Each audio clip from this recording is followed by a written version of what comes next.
Hello friends, I am Professor Pranav Singh Patil, Professor of Agronomy, College of Agriculture, Baramati, and you are watching a online course on agricultural heritage in India. This is a AGH 111 course, the course number AGH 111 and the credits are 1 plus 0, means only theory part will be there. This has been offered to first semester BSc Agriculture students. What we are going to learn in this course? As it indicates that agricultural heritage in India. Okay, what is the meaning of word heritage, that we will understand within few slides. But for let me tell you that we are going to study history of agriculture in India. Okay, how the agriculture has been practiced since thousands of years. Yes, I am saying thousands of years because agriculture is not a old new profession. It is very old profession, and if you go back 9,000, 10,000 years ago from this date today, if you go, man started doing agriculture, and so it's a history of around 8,000, 10,000 years of agriculture. Modern agriculture practices are very new. If I ask you that you go and do agriculture on a farm of 1 hectare, and what you will need, then probably you will say, sir, we need seeds, we need fertilizers, we need pesticides and fungicides, and for harvesting you need implements for tillage operations, etc. But my question is whether all these things were available with your grandfather or the farmers before that period. How many generations these all kind of facilities are available? See, the modern agriculture is as old as just 60 to 70 years. I am saying 60 to 70 years. We started using the fertilizers, and if you remember the green revolution, when it happened in India, so that is 1965. So it's very new. It is components we have started using, but before that also agriculture existed and farmers were growing crops and harvesting the crops. So what are the old technologies that we are going to study? Now some of you may feel that in modern agriculture, modern era, why we are learning this course? See, it is not that always a new technology is sustainable. What do you mean by sustainable? Means new technology will be wonderful, no doubt. It will be useful for the current generation. Sustainability is a question mark. How long that will be sustainable? Okay, if any device comes, after few days, we will see that it is no longer useful.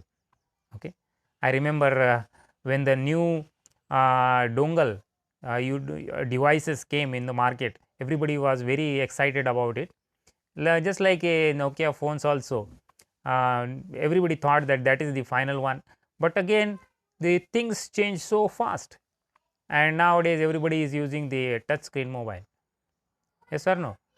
So like that, the things are not, technologies are wonderful, but we need sustainable technologies. We need the technologies, the production, as well as they can be used in a long term. So the old technologies were very much tried and tested based on experience of the one generation, and it has been passed to this next generation. Whatever good technologies are there, they are passed to next generation. So those things we are going to learn in this course.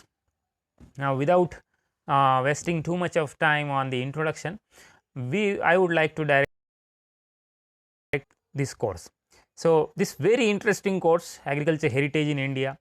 Somebody said that if you know the history, then only you can create the history. If you don't know the history, you cannot history. So if you want to create some history, let us learn history of agriculture.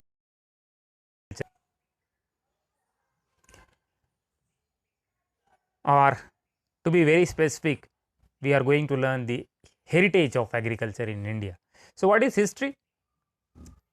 Yes, the history is the continuous record of past events. Okay, what happened after some period of time, after every gap of period of time, what were the things happened, that is history.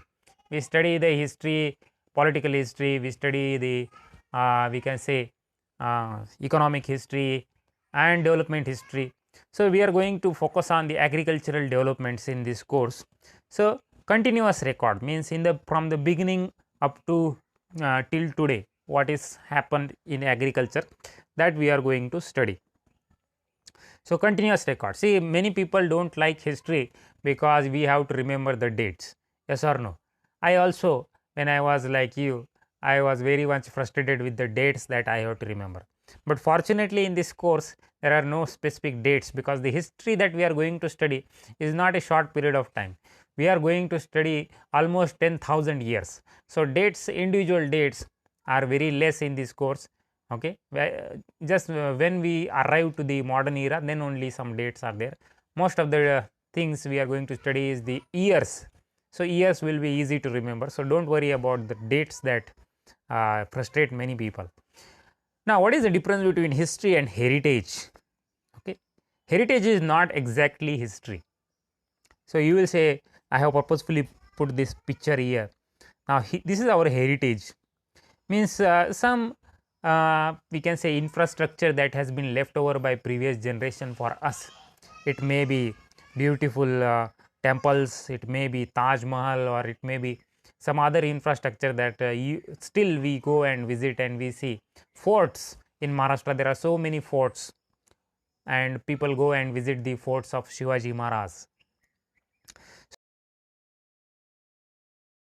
So, physical things, it also the values that our previous generation have passed on to us, okay, that what they have taught us. So, all the things are not measurable. So, physical things we can measure, we can picturize, but there are some values, intangible things which have been passed down from generation to generation. What we popularly refer as Indian culture, okay, Indian culture is different than the Western culture. So, that culture, what we say culture, is also a part of heritage of India. Okay, how we dress up, how we talk to people, how we meet people, and how we behave with people. So, all these things, values, also have been passed on from the previous generation to the next generation. So, heritage means the inherited values carried from one generation to another generation. Inherited means transferred from one generation to another generation. Inherited values carried from one generation to another generation, that is heritage. So, values include both the I told you the tangible and intangible things, the physical things and non-physical things. And if you think about the agricultural heritage, then it will be the agricultural values or the methods transferred from one generation to another generation. That is as simple as that. The values and traditional practices which were adopted in ancient India, means our previous generation, and which are more relevant for present day system or the current generation. So, the agricultural methods which were practiced by old generation, ancient generation, which are still useful for the current generation, that is called as agricultural heritage. Okay. So, the useful things, because in inherited things means we keep on giving our children's, or our fathers have given us the good technologies, the good values, and they have eliminated the bad things. So, generation by generation the sustainable things have been transferred, good things have been transferred, useful things have been transferred, and the non useful things have been deleted. So, why this course has been included to students, why the students should study the history of agriculture in India or heritage of agriculture in India. One thing is, you must understand that agriculture in India, of course, it is a business. It is a business where you want to grow crops and you want to harvest it, you want to sell and you want to earn profits, or you want to keep the production for family consumption. But it is not just an occupation, it is a way of life. How many people in India depend on agriculture? Any idea? Okay. Now, if you remember, you used to write a essay that 75%, 70% people in agriculture, people depend on agriculture in India. However, in the modern era, it has been decreased to around 55%. 55% is not a small number. If you have a country of 130 crores, 55% means how many people? Around 70 crore, 75 crore people in India still depend on agriculture. That's very large number, and it is a way of life in India.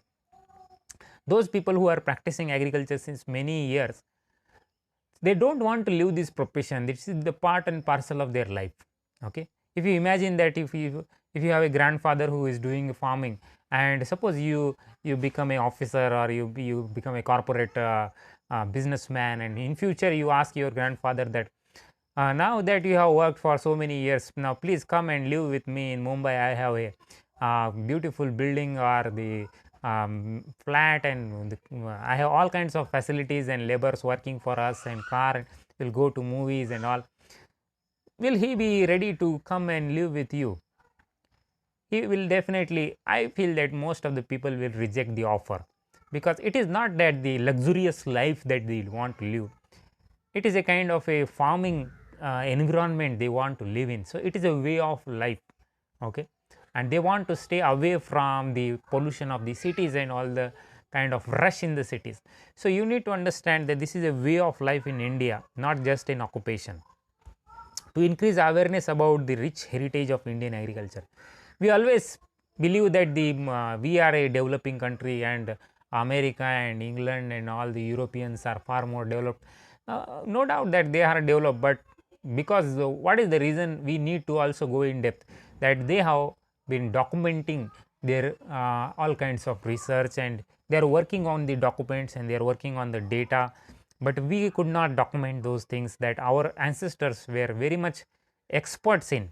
Okay, Indian Vedic culture has been studied in foreign countries today also, and they are taking some clues from this literature, and they are developing their various aspects. So we need to understand that our heritage also had a very much interesting knowledge, and we need to study that.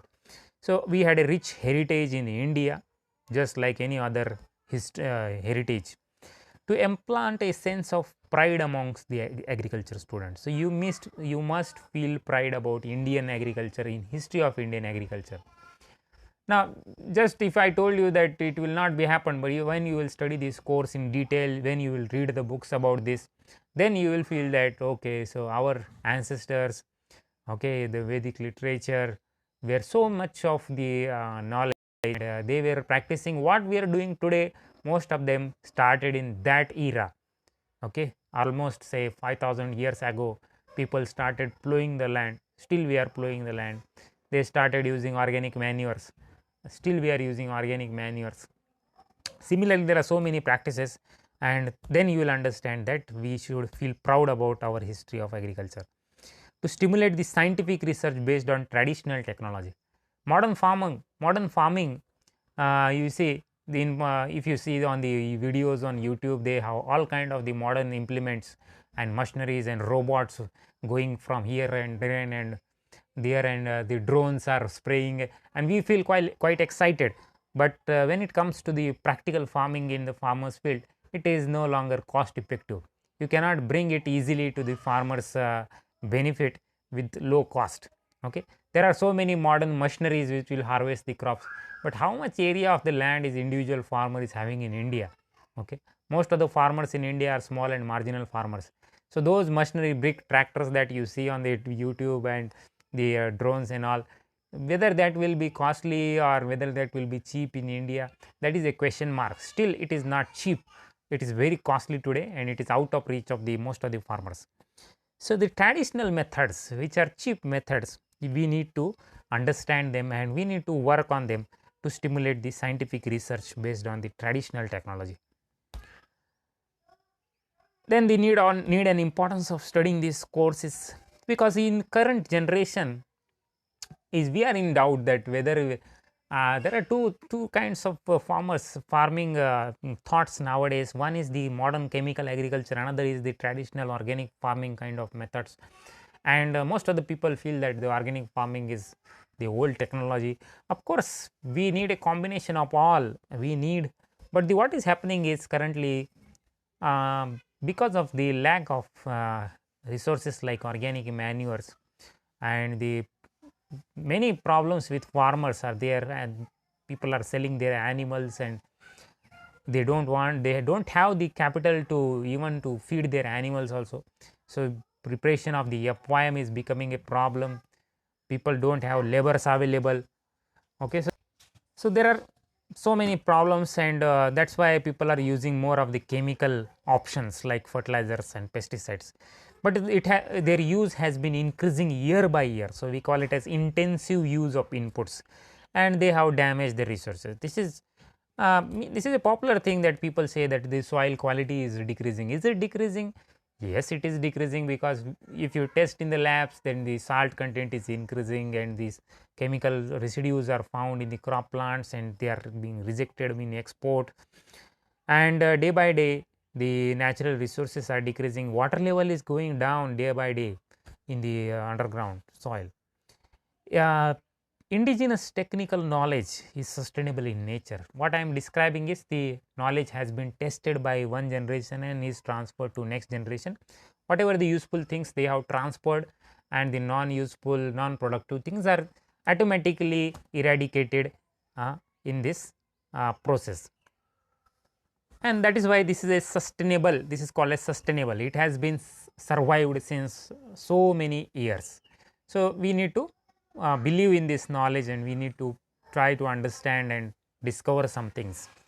Unfortunately, these small local systems are dying out, and it is necessary that we need to collect and document and analyze this. Do we talk with our grandfathers? This is my question. Do you talk with your grandfather that how he used to do the farming? Okay, we have a most of the generation gap. Okay, we always feel that our generation is very smart than our grandfather generation. Maybe, but they also had some proven technologies which were surviving in adverse condition, and with very low cost they used to do farming. So if you ask with them, if you collect the data, if you collect the information, it will be very useful for you, believe me. So the problem is we have not documented this data, and this is the difference between Indian history and the history of America, that they have documented the things. We need to document. Awareness about our ancient and traditional agriculture system is important, and we need to build the future research technology based on what is the tradition of India, based on what are the resources available in India. So with this background information, this is just an introduction. Now we are actually starting with our course. So let us begin from the ancient age to the modern age. How was the situation if you go back 10,000 years before? The man was a kind of animal living in jungles. So every second was spent worrying about the next meal. Okay, there was no agriculture at that time. So since that time we are starting.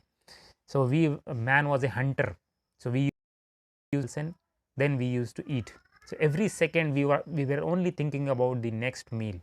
Okay, imagine a situation. If you wanted to eat, you either had to go out and kill the animals, and or you have to go out and gather the fruits. So food was not easily available.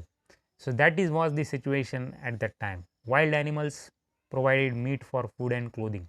Every time you may not get the foods. So that was the situation.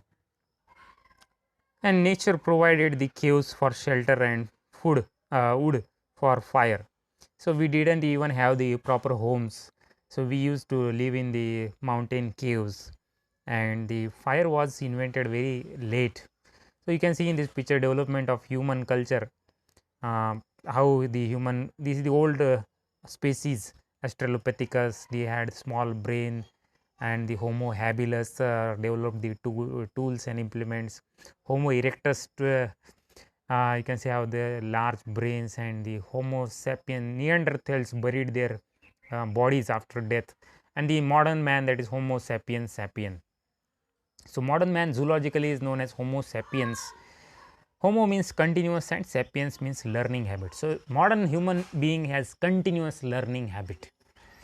Modern man wants to learn continuously. This is the ideal, or we can say the characteristic of modern human being. Whether you want to learn more and more continuously, if yes, then you are a modern man. Okay, so that is the Homo sapiens. Now development of agriculture happened along with the development of civilization. Development of civilization and agriculture happened simultaneously. Now this is very important. The stages of development of the agriculture or civilization are grouped into three ages: Stone Age, Bronze Age and the Iron Age. Stone Age, when the man were using the tools and implements made up of stone only. Bronze Age is the period when the man discovered a bronze metal and started using tools and implements made up of metal. And then the modern after that it was the Iron Age, when we started using the iron tools and implements. Currently we are using more of plastic. I believe that this is a kind of a plastic age, so that is not given in any book. This is my just personal opinion. So the Stone Age has been divided into three stages again by scholars, historical scholars, as the Old Stone Age, that is Paleolithic period, before 10,000 BC. Now what is BC? The before the birth of Christ, Yeshu Christ, before the birth of Christ, that is the 10,000 BC, before 10,000 BC. Then the Mesolithic age, that is Middle Stone Age, between 10,000 to 7,500 BC. And Neolithic age is the New Stone Age, that is 7,500 to 6,500 BC. Now you have to remember that as the number is decreasing, we are coming toward the modern era. Okay, as the number increases, BC number increases, means we are going back. So this is the before the birth of the Christ. Our calendar, what we are referring, is after the birth of Christ. So Paleolithic age, you can see how the man was living before 10,000 BC. He was a hunter. Okay, he was a wild animal. He used to hunt the animals, and then he used to eat. Even you can see that there was no agriculture. He used to gather the food and live. He was not civilized in one way. Okay, he didn't had many.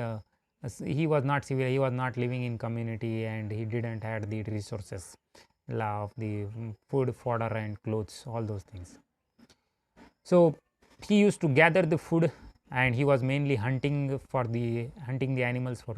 He also collected fruits, nuts, roots and tubers from the forest for consumption. Every day hunting may not be possible, so what he was trying, what we can eat from the forest, so he was eating everything. Then the Stone Age started. A Stone Age man was making stone tools and crude choppers, the sharp tools and stone tools. Why he was making the tools? Because he wanted to hunt the animals, and can you imagine that hunting animal was not easy. Okay, so he needed sharp tools. He might have started with the raw stones, but when he slowly learning told him by experience, he understood that the sharp stones can kill the animal. So he started making the stones sharper, and then slowly we can say the weapons, stone weapons were developed. So use the pointed sticks and hand axes to cut the branches of the trees. Pointed sticks and hand axes. The clothes were people. So he started wearing the clothes from the skin of animals. So that we have seen in many serials and movies. Mesolithic age, the second age, second Stone Age, I can say. What you can see in this picture, they invented bows and arrows for hunting and boats for fishing. So they started living near the rivers. You can see that they had another option of eating, that is fish. You can see in the picture that they are eating fish here. They are cooking. Even the development of fire also happened, looks like the invention of fire. So they are cooking their fish, and for hunting the animals. Still the main profession is the hunting of the animals, and that's why they are developing the sharp tools of the bows. We can say improves little bit of improvement in their housing structure. You can see in the background, and so that is the shelter, and a little bit close they have improved. However, still we are not civilized, we can say. So Mesolithic period is between 10,000 BC to 7,500 BC. This 2,500 years. Man used polished tiny stone implements called as microliths. So the sharp tools and implements that they developed were known as the microliths. You remember, it is important. Use of arrowheads made up of stone. So metal was not there. Modern arrows, what we know, is made up of metals. The metal invention did not happen. This is a stone age.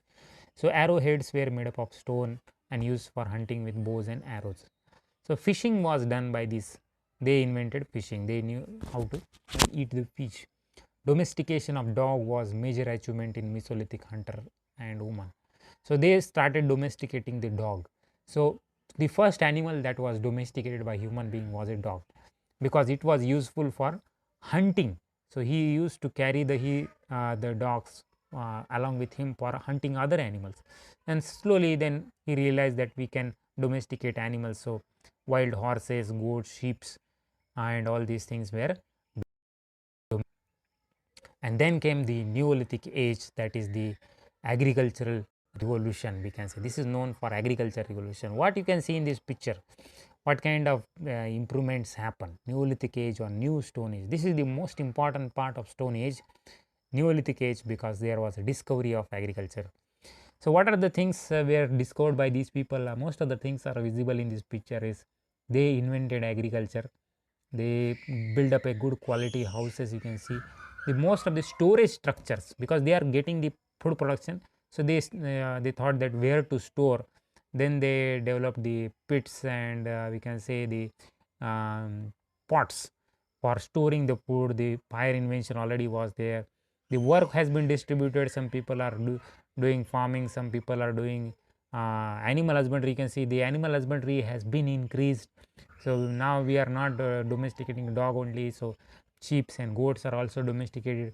People are collecting wood for fire, and they have kind of threshing with animals has been happening. Burials, their old whatever the people used to die in that period, they started burying their body. They understood that if you don't bury the body, it may cause diseases to other people. So many things, and they started developing pots, and the people then thought they had more time to think and contemplate. So more and more inventions started, because now the food is no longer the question. So that is the Neolithic revolution. Remember the period 7500 BC to 6500 BC. Discovery of agriculture, discovery of food grains. Okay, we refer the food grains as a discovery of agriculture in Western Asia, that is modern day Israel, Jordan and Iraq. In that area, the food grains were discovered. That first food grain that was discovered was wheat and barley. Okay, more or less same.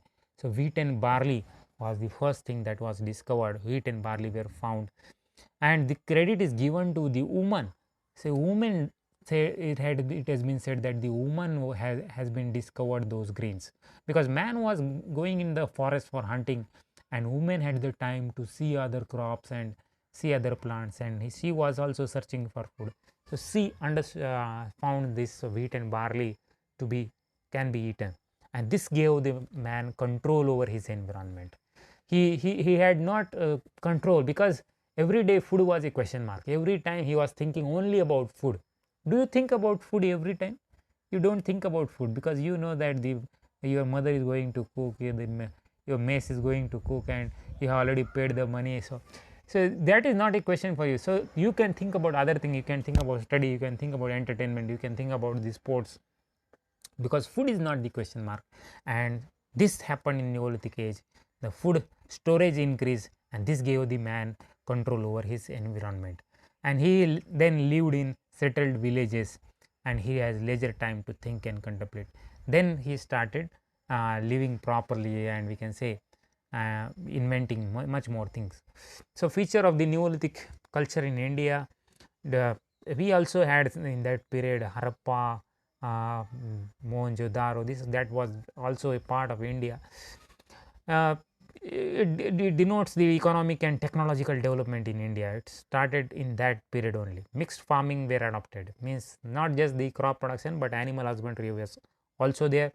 Cultivation of millets and pulses in South India. So wheat and barley were invented in Israel, Jordan, that is northern part of India, northwestern part of India. If you think about the South India, the people were cultivating the millets. Okay, millet like ragi or sorghum in Maharashtra. Pulses, most of the pulses in MP, we all know that it is a place where more of pulses are grown. Cultivation of rice, banana sequence and yams in eastern parts of India, like West Bengal. Rice is very popular. They eat rice and fish. Then Neolithic implements. If you talk about implement development at that period, the people polished stone axes were used for cleaning the bushes. So stone axes, because we are still in Stone Age. Remember, we are still in Stone Age. So polished stone axes for cutting the bushes or the shrubs. Stone sickles were improved because you have to harvest the wheat and barley now. So you need sickles. So they developed stone sickles for harvesting. Invention of plow. They started doing agriculture. They understood slowly that we need to sow the seeds in the soil and then it will, and slowly they understood that you need a good quality soil. So plowing started. Okay, cultivating the land. Plowing means cultivating the land with the help of some implements. Then sowing is done by woman behind the plow. Now you can see how the improvements are happening year by. It is not happened just within 1 year. Say 7500 BC to 6500 BC. It is 1000 years of time. So sowing has been done behind the plow by woman. Harvesting and storage. The cultivated produce successfully harvested, threshed and winnowed. Threshed means we removed the grains from the husk. Winnowing means with the help of wind we removed the outer cover of the seeds or the husk with the help of by beating with sticks, and then with the help of wind we have been cleaned the seeds. Handmade pottery for storing the food. You have seen in the picture development of pots for storing the improved range of cooking operations. So diet of human being also improved. Invention of textile, weaving and basketry. In India was very popular. That cotton industry is very old, and we had the textile, weaving and basketry profession. Discovery of silk also happened in that period. If you think about the animals, then which animals were domesticated? Sheep, goat, pig and cattle. Hairs of sheep and goat was woven into clothes. So now we are not using the skin of animal as cloth. We are using the hairs as we have developed the clothes from the hairs of sheep and goat, and we are using that as the cloth.